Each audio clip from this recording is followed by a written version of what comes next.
नमस्कार, आप देख रहे हैं बीसीसी न्यूज। मैं हूं रमा धीमान। आइए बुलेटिन की शुरुआत करें, लेकिन उससे पहले हेडलाइंस।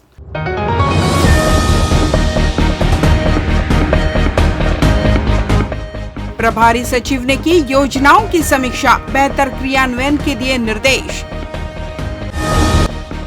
बिजली बिल समाधान योजना भुगतान के लिए मिली बड़ी राहत। चोरी करने घुसे आरोपियों ने की हत्या, डबल मर्डर का हुआ खुलासा। और कैंसिल ट्रेनों को किया गया रीस्टोर, यात्रियों को मिली राहत।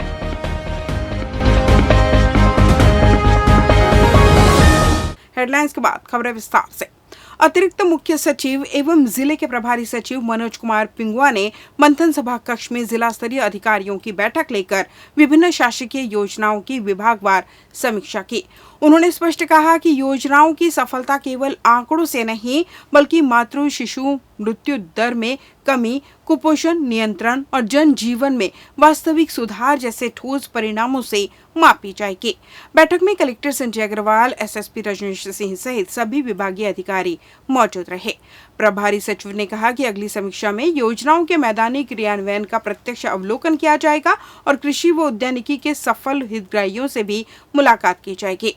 उन्होंने वित्तीय वर्ष की उपलब्धियों पर अधिकारियों को बधाई देते हुए जनहित में और बेहतर परिणाम देने की अपेक्षा जताई। गृह विभाग की समीक्षा में एसएसपी ने बताया कि ऑपरेशन मुस्कान और ऑपरेशन तलाश में बिलासपुर ने प्रदेश में क्रमशः प्रथम और द्वितीय स्थान हासिल किया है। प्रभारी सचिव ने पोस्टमार्टम रिपोर्ट 1 सप्ताह के भीतर पोर्टल पर अपलोड करने के निर्देश दिए। स्वास्थ्य विभाग ने गर्मी जनित बीमारियों से निपटने की तैयारियों की जानकारी दी। एचपीवी टीकाकरण अब जिला अस्पताल के साथ सामुदायिक स्वास्थ्य केंद्रों में भी शुरू होगा। पीएचई विभाग को 143 समस्याग्रस्त गांवों में पेयजल व्यवस्था सुधारने, जबकि पशु चिकित्सा विभाग को बेसहारा पशुओं के लिए अधिक गोधन केंद्र खोलने के निर्देश दिए गए। सड़क सुरक्षा पर उन्होंने कहा कि दुर्घटना रोकना पूरे समाज की जिम्मेदारी है। वहीं महतारी वंदन योजना के तहत जिले की 4.09 लाख महिलाओं को लाभ मिलने की जानकारी दी गई। अतिरिक्त मुख्य सचिव एवं जिले के प्रभारी सचिव मनोज पिंगुआ ने गुरुवार को सरकंडा स्थित पीएम श्री स्कूल का निरीक्षण कर शैक्षणिक और बुनियादी व्यवस्थाओं का जायजा लिया। इस दौरान कलेक्टर संजय अग्रवाल और वरिष्ठ पुलिस अधीक्षक रजनीश सिंह भी मौजूद रहे। निरीक्षण के दौरान प्रभारी सचिव ने विद्यालय की विभिन्न कक्षाओं, लाइब्रेरी, प्रयोगशाला और खेल मैदान का अवलोकन किया। उन्होंने स्कूल में उपलब्ध मूलभूत सुविधाओं, पठन पाठन व्यवस्था और प्रशासनिक संचालन की समीक्षा करते हुए प्राचार्य गायत्री तिवारी से विस्तार से चर्चा की। इस दौरान आवश्यक सुधारों और व्यवस्थाओं को और बेहतर बनाने के निर्देश भी दिए गए। प्राचार्य ने जानकारी दी कि विद्यालय में लगभग 1350 विद्यार्थी अध्ययनरत है। बच्चों के सर्वांगीण विकास के लिए नियमित रूप से सांस्कृतिक गतिविधियों का आयोजन किया जा रहा है। साथ ही स्कूल में हेल्थ केयर और आईटी के 2 वोकेशनल ट्रेड संचालित किए जा रहे हैं। पिंगुआ ने कहा कि विद्यार्थियों को केवल एकेडमिक शिक्षा ही नहीं, बल्कि व्यावहारिक और रोजगार परक प्रशिक्षण से जोड़ना भी जरूरी है। उन्होंने अधिक से अधिक विद्यार्थियों को वोकेशनल ट्रेड से जोड़ने और कौशल विकास को प्राथमिकता देने के निर्देश दिए। इस अवसर पर नगर निगम आयुक्त, डीएफओ, जिला शिक्षा अधिकारी सहित कई अधिकारी और शिक्षक उपस्थित रहे। बिलासपुर पुलिस ने शादी के नाम पर लोगों से ठगी करने वाले फर्जी मैरिज ब्यूरो गिरोह का खुलासा करते हुए 4 आरोपियों को हिरासत में लिया। यह कार्रवाई मूल खातों की जांच के दौरान मिली जानकारी के आधार पर सरकंडा और कोतवाली थाना क्षेत्र में संचालित कॉल सेंटर नुमा कार्यालयों पर की गई। पुलिस के अनुसार गिरोह शादी के इच्छुक लोगों को उपयुक्त वधु उपलब्ध कराने का झांसा देकर उनसे रकम वसूलता था। मामले की शुरुआत बिहार निवासी एक शिकायतकर्ता की ऑनलाइन शिकायत से हुई, जिसने 10,000 रुपए जमा कराए थे, लेकिन उसे कोई सेवा नहीं मिली। जांच में खुलासा हुआ कि गिरोह ग्राहकों को भावनात्मक रूप से जोड़ने के लिए युवतियों से फर्जी प्रोफाइल बनवाकर बातचीत करवाता था। इसके जरिए भरोसा जीतकर पैसे ऐंठे जाते थे। पुलिस ने अब तक की कार्रवाई में 10 कंप्यूटर सेटअप, 70 मोबाइल फोन और 20,000 रुपए नगद बरामद किए हैं। साथ ही बैंक खातों में लाखों रुपए के लेन देन का भी पता चला है। मामले में महारथी साहू, फुलेश्वर प्रसाद श्रीवास, तरुणा उर्फ सोनू खरे और नीरा बाथम को हिरासत में लिया गया है। आरोपियों के खिलाफ थाना सरकंडा में प्रकरण दर्ज कर जांच जारी है। मुख्यमंत्री बिजली बिल भुगतान समाधान योजना के तहत बिलासपुर वृत्त अंतर्गत आने वाले बिलासपुर, मुंगेली और गौरेला पेंड्रा मरवाही जिले के लगभग 1,40,000 उपभोक्ताओं को बड़ी राहत मिल रही है। लंबे समय से बकाया बिजली बिल और बढ़ते सरचार्ज से परेशान उपभोक्ताओं के लिए यह योजना किसी राहत पैकेज से कम नहीं साबित हो रही है। बिलासपुर संभागीय बिजली कार्यालय के अधीक्षण अभियंता सुरेश कुमार जांगड़े ने जानकारी देते हुए बताया कि अब तक 53,000 से अधिक उपभोक्ताओं ने इस योजना के तहत अपना पंजीयन करा लिया है। पंजीकृत उपभोक्ताओं को मूल बकाया राशि में अधिकतम 75% तक छूट और सरचार्ज में 100% तक की छूट प्रदान की जा रही है। उन्होंने बताया कि इस योजना का सबसे अधिक लाभ उन उपभोक्ताओं को मिल रहा है जो कोरोना काल के दौरान आर्थिक संकट के कारण बिजली बिल जमा नहीं कर सके थे और जिनका सरचार्ज लगातार बढ़ता जा रहा था।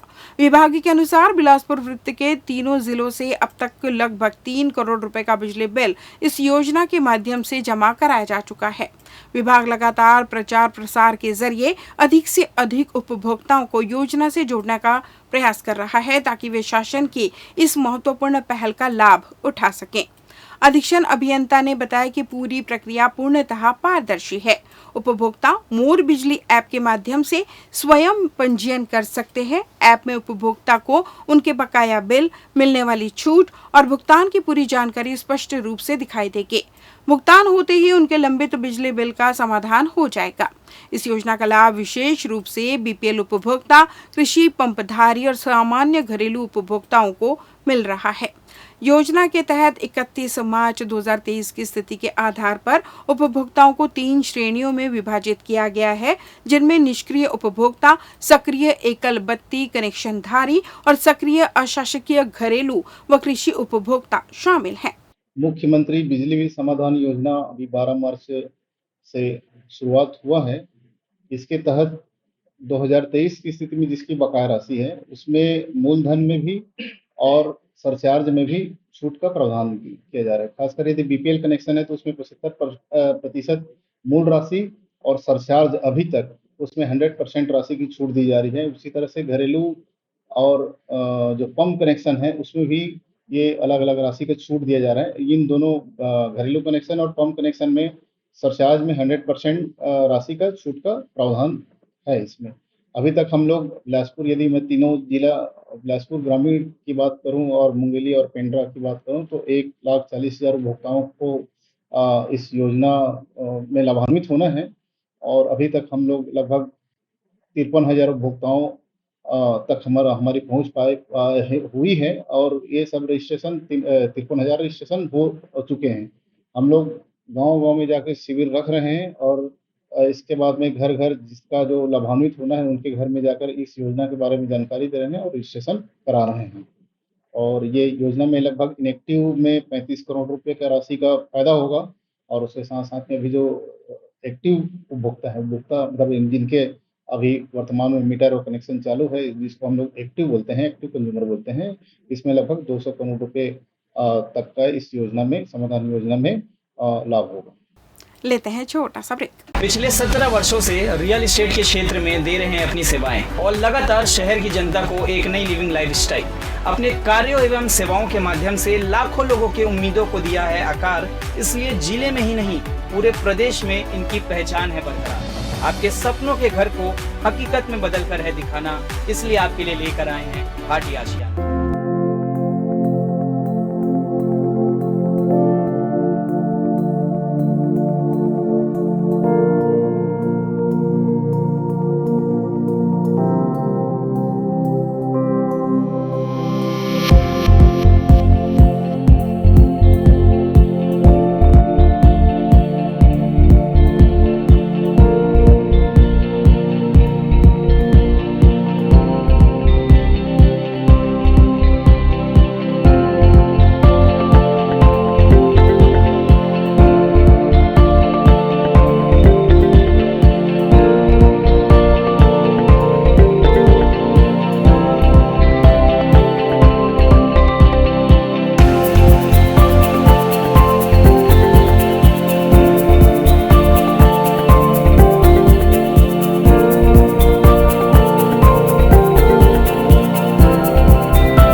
ब्रेक के बाद आपका स्वागत है। बढ़ते हैं अगली खबर की ओर।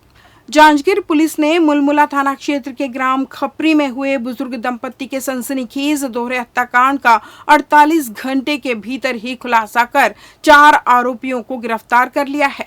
पुलिस के अनुसार आरोपियों ने चोरी की नीयत से घर में घुसकर वारदात को अंजाम दिया था। पहचान छिपाने के लिए उन्होंने नकली बाल, टोपी, मास्क और मुखौटे का इस्तेमाल किया था। घटना 1 अप्रैल की सुबह सामने आई जब गांव में संतराम साहू और उनकी पत्नी श्यामबाई साहू के शव घर में खून से लथपथ मिले। मामले की गंभीरता को देखते हुए पुलिस अधीक्षक विजय कुमार पांडे के निर्देश पर थाना मुलमुला और साइबर थाना की संयुक्त टीम ने जांच शुरू की। सीसीटीवी फुटेज, तकनीकी साक्ष्य, फॉरेंसिक टीम, डॉग स्क्वाड और मुखबिरों की मदद से पुलिस आरोपियों तक पहुंचे। जांच में सामने आया कि मुख्य साजिशकर्ता सुरेंद्र यादव को पहले मृतक के घर की जानकारी थी। उसने गजेंद्र पाल दिनकर के साथ मिलकर चोरी की योजना बनाई। रात में दोनों छत के रास्ते घर में घुसे, लेकिन संतराम साहू के जग जाने पर संघर्ष हुआ और आरोपियों ने चाकू से हमला कर उनकी हत्या कर दी। शोर सुनकर जागी श्यामबाई साहू पर भी जानलेवा हमला किया। इसके बाद आरोपी सोने का हार और चांदी की पायल लूटकर फरार हो गए। पुलिस ने गजेंद्र पाल दिनकर, सुरेंद्र यादव, श्यामरतन दिनकर और विजेंद्र पाल दिनकर को गिरफ्तार कर लिया है। उनके कब्जे से 2 चाकू, सोने का हार, चांदी की पायल और 1 मोटरसाइकिल जब्त की गई है।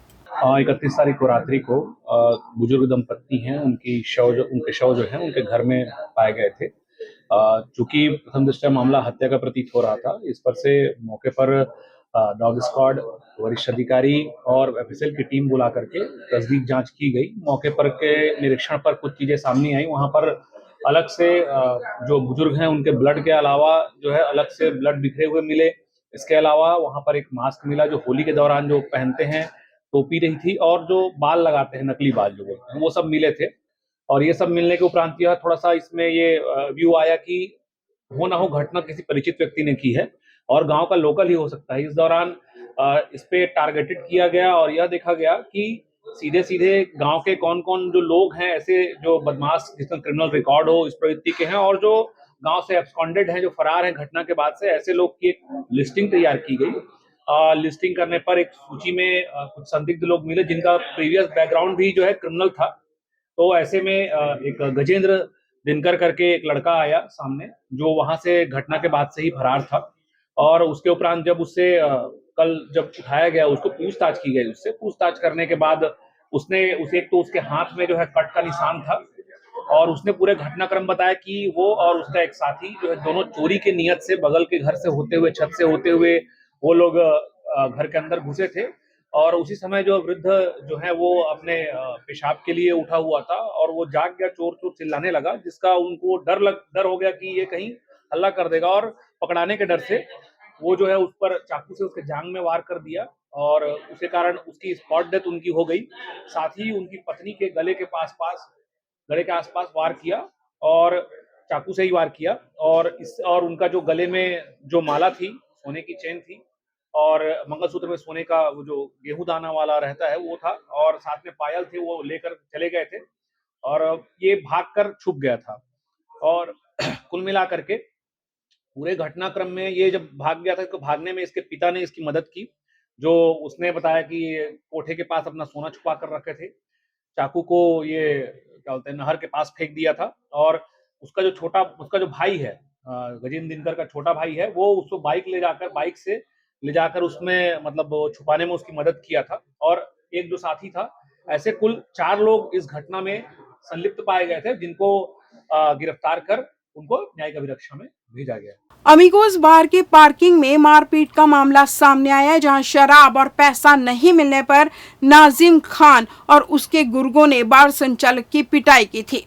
क्या है पूरा मामला, जानिए इस रिपोर्ट में। कहते हैं नाम बड़े और दर्शन छोटे, ये कहावत नाजिम खान के लिए फिट बैठती है। तभी तो 31 मार्च की रात बार बंद हो जाने के बाद भी पहले तो उसने बार संचालक तौसीफ खान से शराब की मांग की। वहीं शराब ना मिलने पर नाजिम खान ने तौसीफ से रुपयों की मांग की ताकि वह कहीं और से शराब खरीद कर पी सके। मगर बार संचालक तौसीफ खान ने रुपए देने से इनकार कर दिया, जिससे बौखलाए नाजिम और उसके चमचे सियान बुखारी और सलमान खान ने मिलकर तौसीफ के साथ मारपीट शुरू कर दी। वहीं अपने आप को ताहुद्दार समझने वाले नाजिम खान और चमचों की हवा तब निकल गई जब वहां पर तारबहार पुलिस की सायरन सुनाई दी। सायरन की आवाज सुनकर नाजिम खान और उसके चमचे दीवार कूदकर भाग निकले, जिसके बाद तारबहार पुलिस ने आरोपियों की कार को बार से तारबहार थाने तक टो कर रोड में घसीटते हुए लाया। वहीं तीनों आरोपियों की अब सरगर्मी से तलाश की जा रही है। कैमरामैन सन्नू श्रीवास के साथ श्रीकांत प्रजापति, बीसीसी न्यूज, बिलासपुर। गुरुवार को हनुमान जयंती के पावन अवसर पर पूरे अंचल में भक्तिभाव और उत्साह का अद्भुत माहौल देखने को मिला। मंदिरों में सुबह से ही श्रद्धालुओं की भीड़ उमड़ पड़ी, जहां बजरंग बली की पूजा अर्चना, वंदना और जयकारों से वातावरण भक्तिमय हो उठा। इसी कड़ी में सकरी शांति नगर में हनुमान जयंती के उपलक्ष्य में भव्य भंडारा एवं प्रसाद वितरण कार्यक्रम का आयोजन किया गया, जिसने पूरे क्षेत्र को आस्था और सेवा के रंग में रंग दिया। यह आयोजन जय हनुमान सेवा समिति द्वारा कराया गया, जिसमें बड़ी संख्या में क्षेत्रवासी, श्रद्धालु और राहगीर शामिल हुए। इस दौरान रोनित सुनहरे और सन्नी मखीजा ने जानकारी देते हुए बताया कि शास्त्रों के अनुसार हनुमान जी को 8 सिद्धियां और 9 निधियां प्राप्त है और वह वर्तमान में भी सशरीर धरती पर मौजूद है। यदि सच्चे प्रेम भाव से उनका स्मरण किया जाए तो व्यक्ति के सभी कष्टों का निवारण होता है। इसलिए हनुमान जन्मोत्सव के शुभ अवसर पर न केवल घरों में बल्कि देश भर में बड़ी ही धूमधाम से वीर बजरंग की पूजा का भव्य आयोजन किया जाता है। वहीं गुरुवार को उनके नेतृत्व में आयोजित भंडारे के कार्यक्रम में सुबह मंदिर में स्थापित हनुमान जी की विधि विधान से पूजा अर्चना की गई। इसके बाद उन्हें भोजन का भोग लगाकर जिसके बाद राहगीर सहित वहां पहुंचने वाले श्रद्धालुओं को वितरित किया गया। शाम को सभी भक्तों को भंडारे के फल का वितरण किया गया। यही नहीं, इस दौरान श्रद्धालुओं द्वारा हनुमान जी के जयकारे लगाए जा रहे थे, जो सभी के लिए आकर्षण का केंद्र रहे। हनुमान जयंती के अवसर पर गुरुवार को हिंदुत्व समिति के तत्वाधान में भजन संध्या आयोजित की गई। तारबहार चौक के समीप आयोजित इस कार्यक्रम में रंगारंग भजन संध्या के लिए आए कलाकारों के समूह ने अपने सुर ताल से लोगों का मन मोह लिया। कलाकारों ने हिंदी, छत्तीसगढ़ी में भजन प्रस्तुत कर इलाके को आध्यात्मिक बना दिया। श्रद्धालु भी झूमने के लिए मजबूर हो उठे। आपको बता दें, आयोजन समिति द्वारा सुबह से ही भव्य भंडारे का आयोजन किया गया था, जहां श्रद्धालुओं को हलवा, पूड़ी सहित अन्य प्रसाद का वितरण किया गया। वहीं शाम को एक भव्य जागरण का आयोजन किया गया, जिसमें भजनों और सुंदर कांड के पाठ के प्रसंगों ने उपस्थित श्रद्धालुओं को मंत्रमुग्ध कर दिया। इस दौरान हिंदुत्व समिति के पदाधिकारियों ने बताया कि विगत 27 वर्षों से हनुमान जयंती के उपलक्ष्य में भव्य आयोजन किया जा रहा है, जिसको आगामी वर्षों में भी बड़े ही धूमधाम से मनाने समिति अभी स्वीकृत है।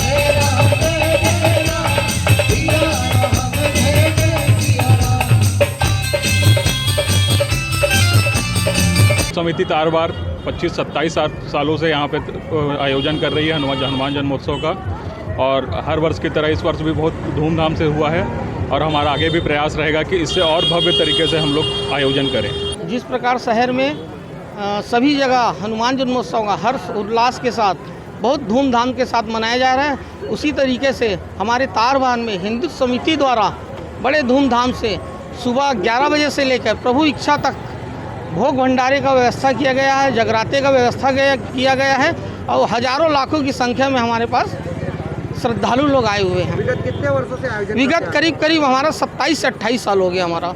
दक्षिण पूर्व मध्य रेलवे के बिलासपुर मंडल में अकलतरा स्टेशन पर चौथी लाइन जोड़ने के काम के चलते पहले 14 ट्रेनों को रद्द किया गया था।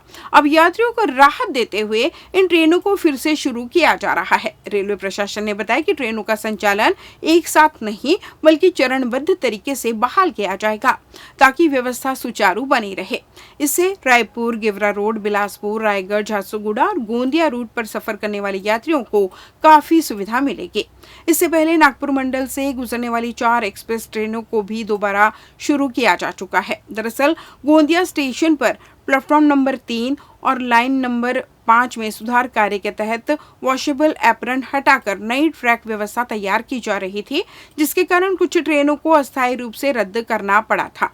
रेलवे ने यात्रियों से अपील की है कि यात्रा पर निकलने से पहले अपनी ट्रेन की स्थिति जरूर जांच लें, ताकि किसी तरह की परेशानी से बचा जा सके। इस बुलेटिन में बस इतना ही। अगले बुलेटिन में आप सबकी फिर मुलाकात, तब तक मुझे दीजिए विदा। नमस्कार।